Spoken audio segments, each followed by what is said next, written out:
சொர்க்கத்த மொட்டை மாடியிலேயே அமைச்சுக்கலாங்க. இந்த பூக்கள பார்க்கும்போது அப்படி தானே இருக்கு.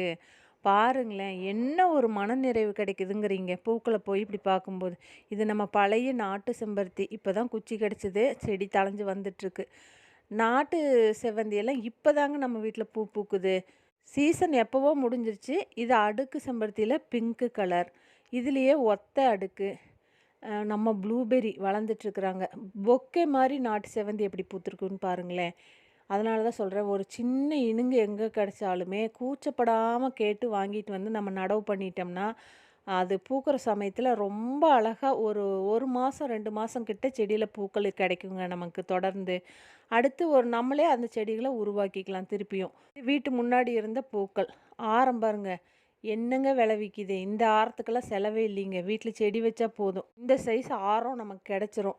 மனநிறைவோட சாமிக்கு படைச்சு நம்ம சாமி கும்பிட்டு திருப்தியா இருக்கலாங்க. இறைவனுக்கும் இயற்கைக்கும் நன்றி.